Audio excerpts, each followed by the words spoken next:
तो नमस्कार दोस्तों, मैं आज आपको सिखाने वाला हूं कि हम किस तरह से लाल किताब कुंडली को देखें। देखिए, आप लोग कई बार कंफ्यूज होते हो कि आपका ग्रह कौन से घर में है, यानी कि कौन से खाना नंबर में है। तो आज मैं आपको 5 मिनट के अंदर अंदर आपकी कुंडली देखने का तरीका आपको बता दूंगा।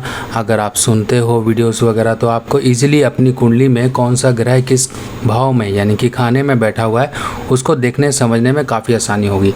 देखिए, या तो आपके पास कुंडली है तो आप उसमें देख सकते हो, नहीं तो आपके पास कोई भी एप्लीकेशंस हैं, ऐसी मोबाइल में एंड्रॉयड एप्लीकेशन होती हैं जिसके ज़रिए हम कुंडली देख सकते हैं।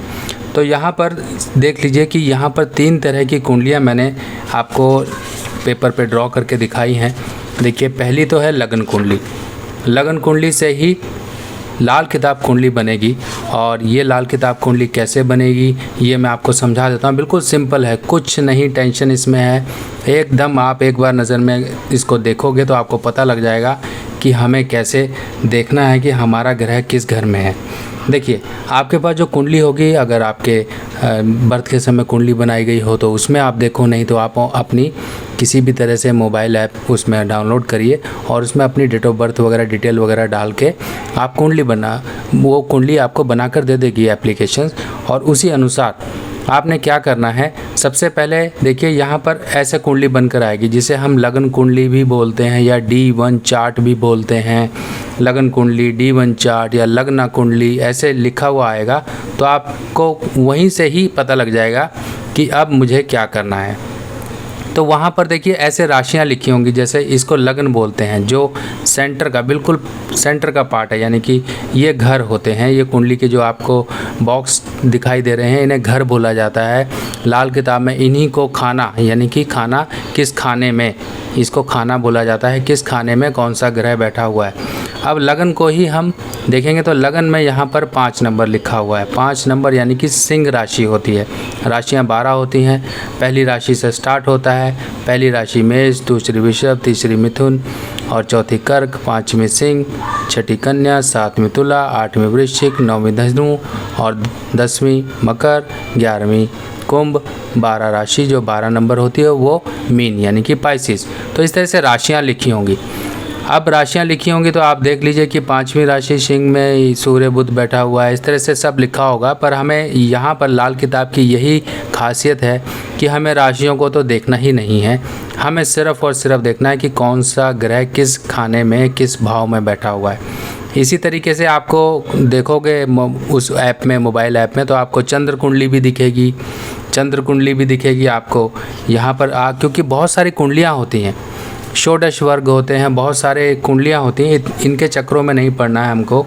हमें सिंपल सिर्फ़ और सिर्फ ये देखना है कि लगन कुंडली में ग्रह किस घर में बैठे हुए हैं। ये पहला घर माना जाएगा। अगर हम देखो इस तरह से ड्रॉ करेंगे तो हमेशा ये वाला जिसे लगन कहा जाता है ये पहला घर ही माना जाएगा। इसे पहला घर बोलेंगे।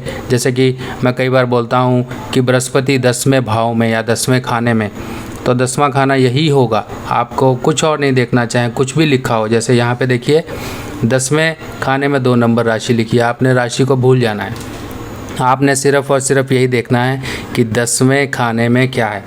तो यहाँ पर राशियों को मिटा दीजिए, ठीक है, राशियों को मिटा दीजिए। ये जो राशियाँ लिखी हैं इनको भूल जाओ। अब आप इस तरह से देखो कि मान लीजिए पहले खाने में क्या है, सूर्य और बुध, ठीक है, ये पहला खाना हो गया। दूसरा खाने में क्या है, शुक्र। ये हम सिर्फ खाने की बात कर रहे हैं और खाना ही यानी कि हाउस भाव ही गिना जाएगा। यहाँ पे देखिए शुक्र को 6 नंबर में लिखा हुआ है। तो आपने ये देखना ही नहीं है कि 6 नंबर या 7 नंबर, कुछ नहीं देखना। इसी तरीके से शनि 3रे में है, ठीक है, और गुरु 4थे में है, राहु 5वें में है और चंद्र को देखिए आप, चंद्र यहाँ 7वें भाव में है, ठीक है, चंद्र, ठीक है। इसी तरीके से आप लिखते जाइए। यहाँ 11वें में केतु और 12वें में मंगल। अब आपने इस तरह से समझ लो कि यहाँ से गिनोगे तो ये जो घर होगा ये पहला ही घर गिना जाएगा लाल किताब के अनुसार। 1 2 3 4 5 6 7 8 9 10 11 12 भाव हैं, यानी कि 12 खाने हैं। तो ये देखिए लाल किताब कुंडली में भी 12 ही खाने लिए गए हैं। 1 2 3 4 5 6 7 8 9 10 11 12, यानी कि ये 12 ही हुए। और 12 के अनुसार हमने जो ग्रह आपकी लगन कुंडली में थे एज़ इट इज़ हमने यहाँ उतार दिए और आपकी ये बन गई लाल किताब कुंडली। यहाँ पर देखिए राशियाँ नहीं लिखी गई हैं, कोई राशि नहीं है। ये 1 नंबर 2 नंबर 3 नंबर ऐसे आपको चाहे लिख लो चाहे आप ज़ुबानी याद कर लो, हमेशा फिक्स रहेगा 1 नंबर यही, 2 नंबर यही, 3 नंबर यही, ऐसे रहेगा।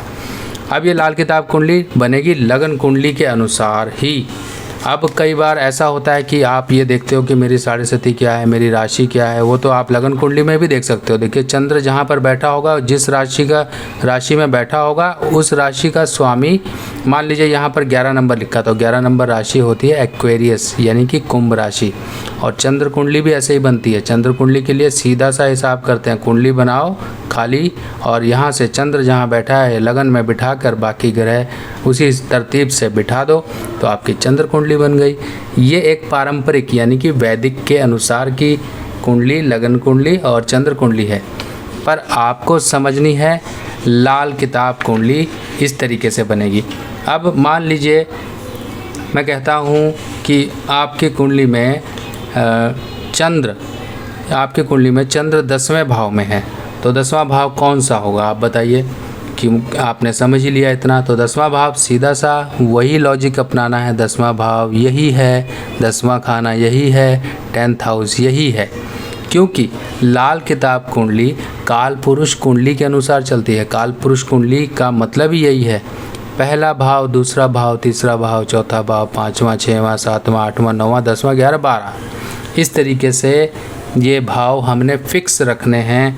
अब इसी तरीके से आप दूसरी कुंडली भी बना सकते हो। मान लीजिए मैंने जैसे आपको बताया, यहाँ पे नंबर हम नहीं लिखेंगे, सीधा ही हम समझेंगे कि किस तरीके से हमने ये लाल किताब कुंडली बनाई। देखो मैं आपके सामने ड्रॉ करके दिखा रहा हूँ और इस तरीके से आपको बना भी लेनी है। ये लाल किताब कुंडली एक और बना के मैं दिखा रहा हूँ कि ये है पहला भाव, पहला खाना। और 7वां खाना कौन सा होगा, ये होगा। क्यों होगा, 1 2 3 4 5 6 7, ये 7वां खाना है। 8वां ये होगा, 9वां, 10वां, 11वां, 12वां, 12 के बाद सीधा 1 आएगा। तो ये जो हिस्सा है इसको लगन भी बोलते हैं, इसको पहला खाना भी बोलते हैं। 1 नंबर हमेशा यही होगा, 1 के बाद ही 2 3 4 5 6 7 8 9 10 11 12, इस तरीके से होगा। अब कई बार मैं बोलता हूँ कि आपका शनि तीसरे भाव में है तो ख़राब रिज़ल्ट देगा, आपको फाइनेंशियली ट्रबल देगा। तो शनि मान लीजिए तीसरा भाव बोला है तो ये तीसरा होगा। बुध मान लीजिए, बुध को कहा जाता है कि 8वें का है, तो ये आपका बुध 8वां हो गया। कैसे 8वां हुआ, 1 2 3 4 5 6 7 8। अब बृहस्पति को 10वें में नीच माना जाता है तो ये आ गया गुरु, 10वां भाव है। 1 2 3 4 5 6 7 8 9 10, ठीक है। बुध को 12वें में नीच माना जाता है, 12वें में बुध फाइनेंशियली ट्रबल देता है, तो बुध ये 12वें में हो गया। 12 कैसे हुआ, 1 2 3 4 5 6 7 8 9 10 11 12। बहुत सिंपल है, आपको बस अपने ग्रह जो लगन कुंडली में लिखे हैं, आपको चाहे ड्रॉ करने की भी ज़रूरत नहीं है। तो बहुत सिंपल है, आपके पास है, अगर आपकी पुरानी कागज़ वाली पत्रिका पड़ी हो तो उसमें भी आप देख सकते हो। सीधा सा हिसाब रखना, आपने ये भूल जाना है जो लिखा होगा ना पहले 1 2 3 4 कुछ भी लिखा होगा उसको भूल जाओ। बस ये देखो सूर्य बुध पहले भाव में बैठे हैं, इस तरीके से आपने देख लेना है कि सूर्य बुध पहले भाव में है, फिर उसके बाद दूसरा भाव ये, तीसरा, इस तरीके से। बहुत सिंपल है, बाकी आपको चीज़ें छेड़नी ही नहीं है, उनमें जाना ही नहीं है।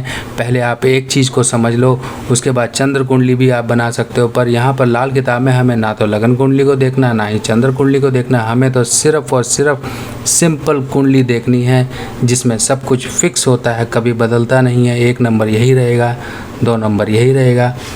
तो कई बार लोग कंफ्यूज होते हैं। कंफ्यूज कैसे होते हैं, अगर मैं कहता हूँ कि आपका जो बृहस्पति है वो 4थे भाव में है, चौथे भाव में, पर यहाँ पर लोग कंफ्यूज होते हैं, वो कहते हैं नहीं गुरु 8वें भाव में है, यानी कि गुरु 8वें भाव में। 8वें भाव में नहीं है, वो राशि लिखी है। आपको इन राशियों को भूल जाना है। देखो मैं मिटा रहा हूँ, आपको भूल जाना है, इनको याद ही नहीं रखना है आपको।